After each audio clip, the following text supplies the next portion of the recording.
There is an absolute, I mean, it's a firefight. It's a scramble. It is, guns and swords and weapons of mass destruction and everything else going on X right now because everybody's got an opinion and everybody knows they're right with regard to the upcoming rollout of the number one most important, the largest TAM that's ever existed product in the entire world, the Robotaxi.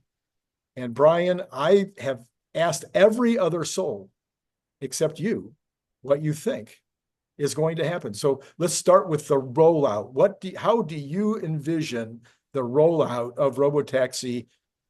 Pick your date, assume whatever you want to about how, when, how fast, however, whatever. Tell me what you think. So it is the largest total addressable market of any product so far. Of course, bot could be bigger and probably will, They'll be but bigger. bot is a little harder for a lot of people, especially analysts, to wrap their head around. So we're going to talk about cars, specifically ones that drive themselves, which is a much smaller leap for these dinosaurs to comprehend. Boy, that comet sure is getting big, isn't it? Anyway, they so what are we talking about? Well, we have to make some assumptions. The first one is when is it done? When is it level 5? And there's misunderstanding about this. I had some gentleman in my comments yesterday saying, look, Tesla is not ready because if it can only go a few hundred or a few thousand miles without an intervention, Waymo can go 30,000 to 100,000 without disengaging. And I'm like, right. They're using different terminology. They're only counting a disengagement when a human has to go find the car, get in it. That is not that is not scalable. I count it whenever a human has to manually enter, remotely dial in. I count that too. Because if we're not counting that, then we're counting disparate systems. It doesn't make sense. So let's start by assuming that it'll be done in June. I still Okay. think that might be a little optimistic, but I can't see behind the curtain. No one can. Anyone who tells you otherwise is lying or violating their non-disclosure agreement. Right, right. It's one of the two. It is reasonable to assume it will be delayed because every deadline for autonomy has been delayed, apart from the handful that Ashok made in Right, September. right. In August. So if it's done in June, that means they're going to start ramping production. They're going to start building the trial vehicles today. We know that they are building the trial vehicles today. The question is on something like Waymo, what is their minimum viable product? Minimum viable product to them is a complete, tested, roadworthy, everything perfect car to which they add all of their stuff. That's expensive. That's time consuming. That's difficult. But for Tesla, if they're going to own the first batch, it doesn't matter if they only last 10,000, 20,000 miles before having to go to the scrap heap. Now, they wouldn't go to a literal scrap heap. They would salvage the battery and the drivetrain and put them in the next one. Well, I don't want to buy a Cybercab that's got a battery that's already got 30,000 miles on it. It's not your car, it's their car. You got to think about it completely differently. Everything with Cybercab requires a rethink. The door, what if it tries to open and there's a tree branch in the way? Get out 5 feet farther down. It can see that there's a tree branch. It's not, this is 101 if you zoom out enough. And I get it. There are a lot of aha moments for me along the way. So it's June. They will have, if autonomy is ready, likely hundreds, maybe 1,000 ready to go, ready to deploy. They could, of course, add as many Model Ys to that fleet as they want, but Model Y isn't what this is about. It's about the Cybercab. While it would be effortless to just throw in infinite Model Ys to the mix, it wouldn't serve the same purpose. This is going to be a splash. This is going to be huge publicity. They want these to be visible if they work, and they won't deploy them unless they work. They could I paint hope. the wise I hope. gold. They could wrap them gold. Yes, there's a Dutch gentleman in this documentary film I watched called Goldmember, starring Austin Powers, the very real spy who loves gold. So he would agree with your assessment. That is correct, Randy. So so that's how the rollout would go. I've seen people say, oh, they should give everyone 3 free rides to kick it off. Why? There's no reason. There'll be people like me who will fly down just to get in and cover it. There will be no shortage of riders. And if it's just priced below Uber, it's going to dominate because Uber has inherent hassles. There's no love for the Uber brand. Nobody's a raving Uber lunatic. I mean, plenty of Uber lunatics, certainly on my channel, but not for the company Uber, just generally speaking, more of an adjective sort of sense. There are, yeah, anyway. But what does that mean for the competition? In China, there are a number of very serious competitors, but China appears to be its own universe compared to the US. We're not going to see a lot of those Chinese products make their way to the US, and most of the US products are not going to be able to operate in China. For now, Tesla's FSD system is on hold in China over privacy concerns, national security concerns. Very legitimate. If someone wants to get dropped off at work and they work at a sensitive location, that's a no-go. That's not going to work. So the Chinese ones we can discount for now because it is a separate world. That will limit the addressable market substantially, but it will also limit the competition. Just got to accept that until we know better. So the competition in the US is not coming. It's Waymo, which is very expensive and very difficult to scale. If Waymo got to a true level 5 today, where they can have one operator per 1,000 cars, per 10,000 cars, something where it's definitely perfectly reasonable, the cost per car is so high that they could never compete with a cybercab. You start with a $50,000 car, you add $20,000 in upfit minimum. It could be as high as 50,000. Those are being retrofitted by Magna in Mesa, Arizona. They're not doing it for free. I don't care how cheap your sensors are. You still have to pay this company to put them all in, configure them, and make sure they work. And Magna's got to warranty their end of it. So you're looking at a car that costs a minimum of 3 times as much, probably more like 4 times as much, but let's just say 3. And the Cybercab is designed from day one to go 250,000 miles. Just is. It just is. Where the Kias or Hyundais or I-Paces that Waymo has used are really designed for more like 150,000. So even if you were to get same miles from both models, let's say 150,000 is all the Cybercab is good for.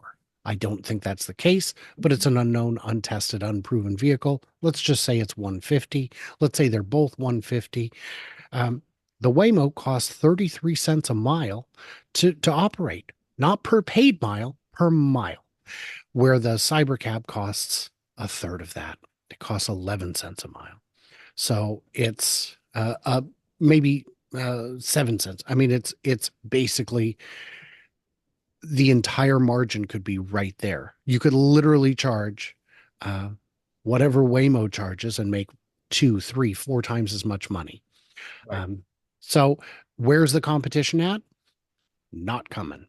Not coming, not yet.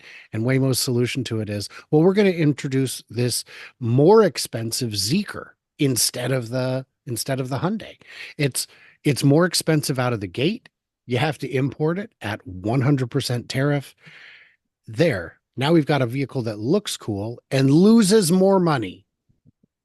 I don't know if that's the yes, it fits. That's great. It fits more people, but the Hyundai already fits as many people as a taxi already would anyhow. So I'm not sure how that's it.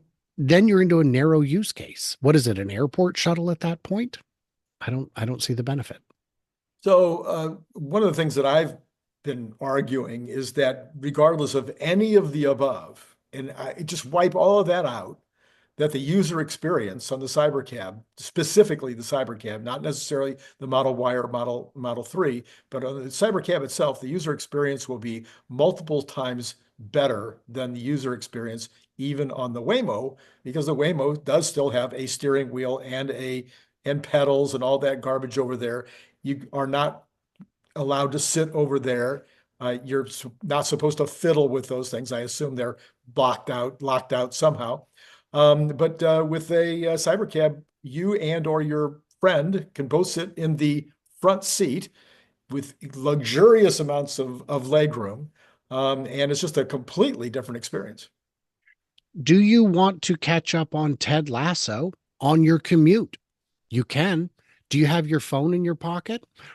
Whatever apps you have that that play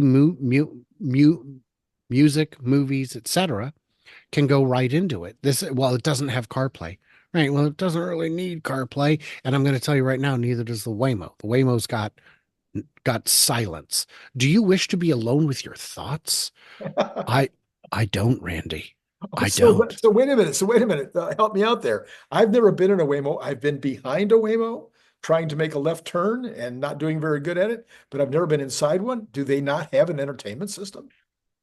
How could it? I mean, you can't really get to the front seat where the entertainment system would be, and the screen is reserved for passenger information.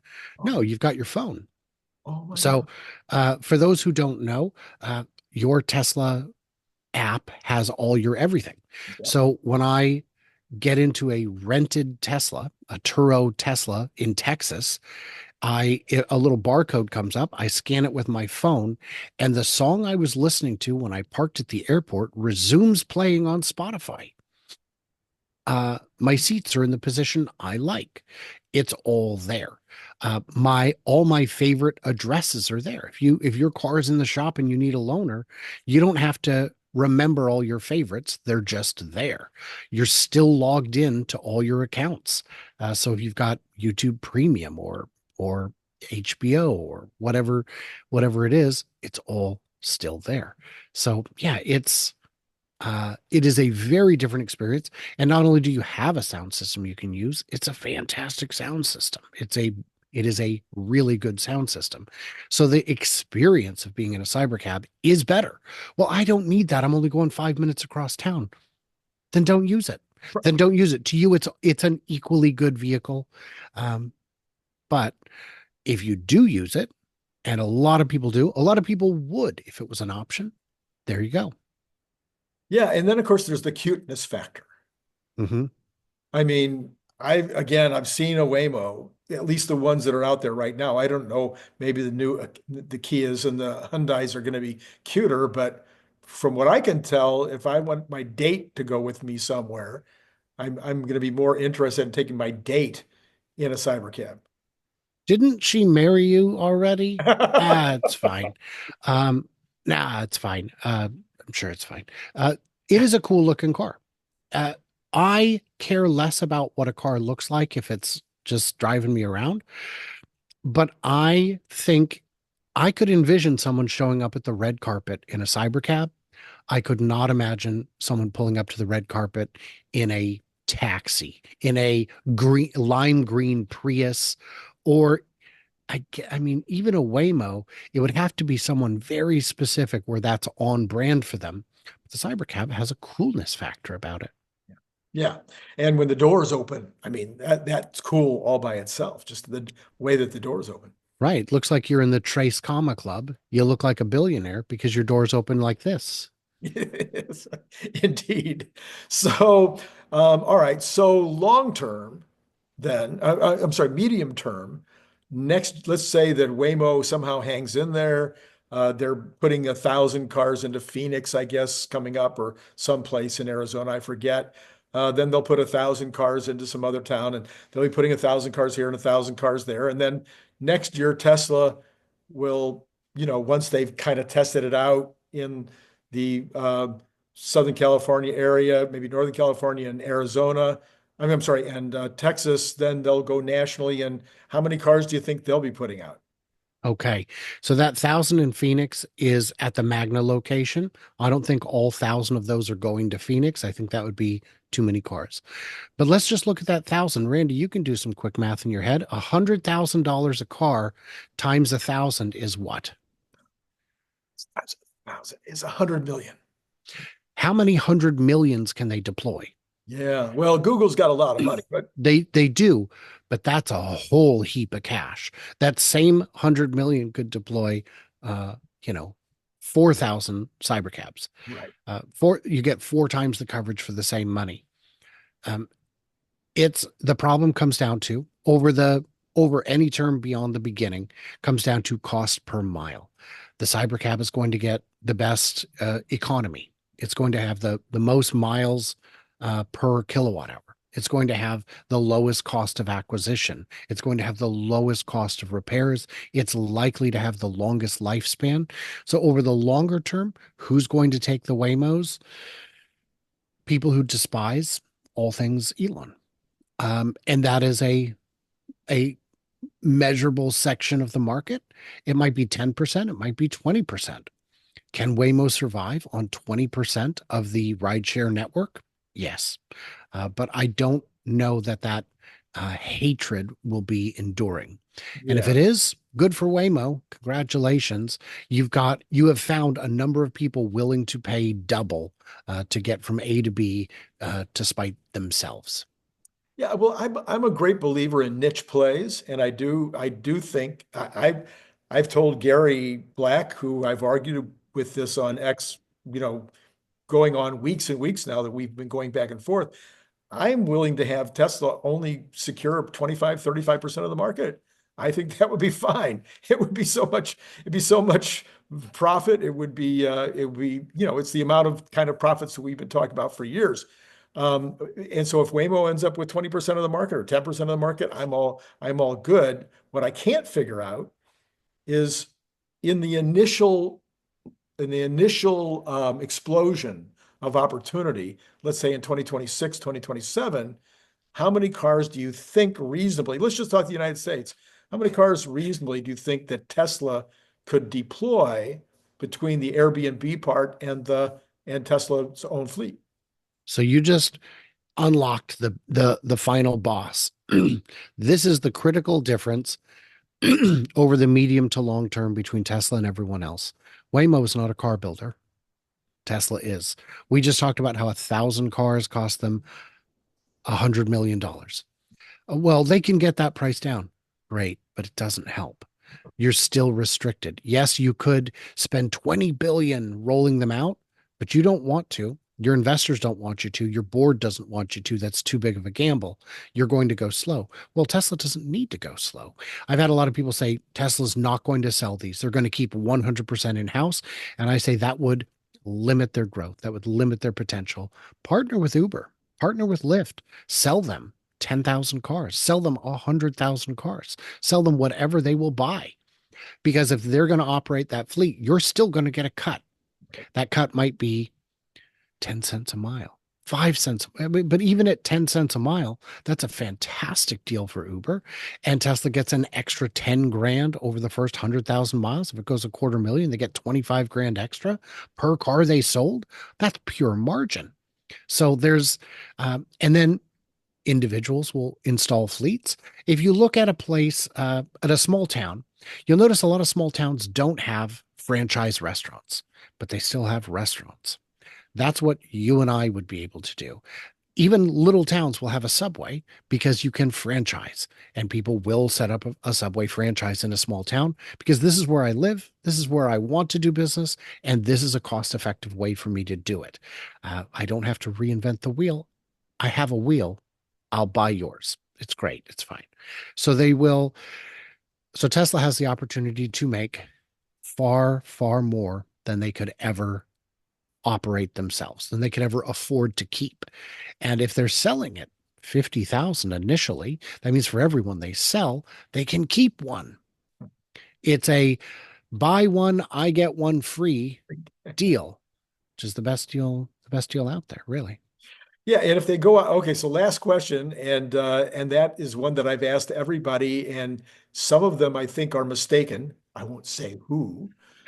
Do you think the cars, when they initially go out, let's talk about not just the first month, but the first year, when they first go to market, do you believe that they're going to try to undercut the rest of the market, or do you believe they're going to go out at market price?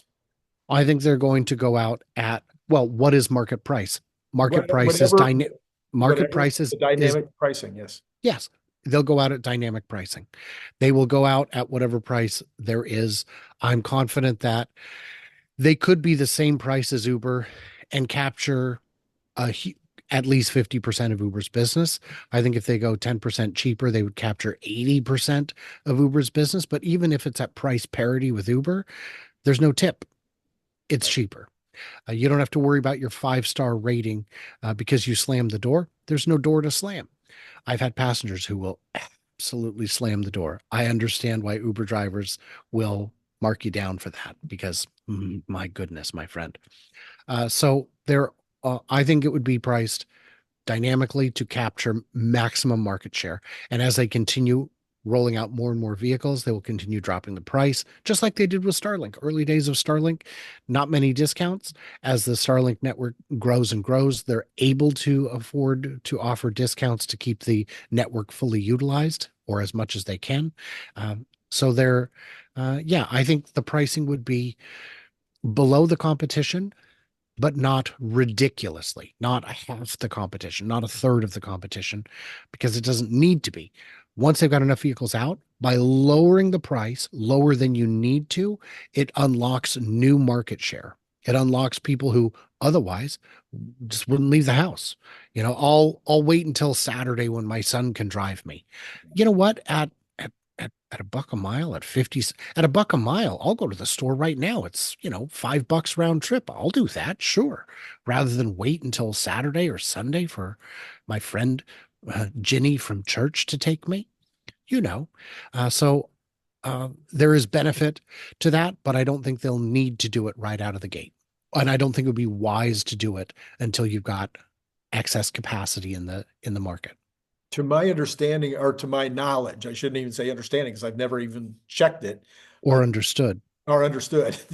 Does does Uber or Waymo or any of the car companies that have tried these ride hail approaches offer subscriptions, and or Hmm. do you expect Tesla to offer subscriptions in the early days? I am not aware of that, and it's something I haven't considered, so I don't have thoughts No, on it. Yeah, I don't have thoughts on it. that's the first time ever. Hmm. What Hmm. happened? I mean, I just You broke me, Randy. You broke me. it finally happened. I've broken Brian. Oh my You God. know, the beauty is when I don't have an answer, I don't freeball it. I am happy to admit that that's something I'll need to consider Yeah, and no, actually come up with an answer. I've had you say that you didn't know before. I've never had you not ever having considered and therefore could not do it on the fly. This is a breaking moment. This is Hmm. might make X. Well, Hmm. not I won't say anything, but one of you Hmm. might. That'd be fun, right? Hmm. We could really get something going on. Hmm. The broken, Works for me. the broken Brian. Hmm. That'll be my new title, along with Brian Wang. Hmm. Along with Brian White. Yes. Brian Wang and the Broken Brian. Hmm. There you go. Well, okay, Brian. I think we've covered it. I think I'm trying to think. Did we miss anything on the subject matter of the rollout of Robotaxi? Yes, but we don't know what. That's what the comment section is for. There you go. You guys can comment. And then after you're done commenting, or before you comment, I don't really care which, go visit Brian White's channel. It's called Futuraza. Send him money in any way, shape, or form. Just meet him in Chattanooga and hand him $100 bill. It doesn't matter. But Patreon might be easier. Maybe you're not going to go to Chattanooga. Any other ways they can pay you, Brian? Just, come by the channel, watch, subscribe. I'm trying to hit 100,000 this year. I only need 101.2 subscribers a day to get there. Yes, I track it in a spreadsheet. I track everything in a spreadsheet, uh, including our meetings, Randy. You do, I see. All right. Well, I would be happy to get to 35,000, which I think you were at the beginning of 2024 or something. Uh, Maybe. maybe, maybe, maybe. I don't All right, remember. sir. As always, been great to have you on board. Love every minute of it. And to all of you out there, it has been great talking to you.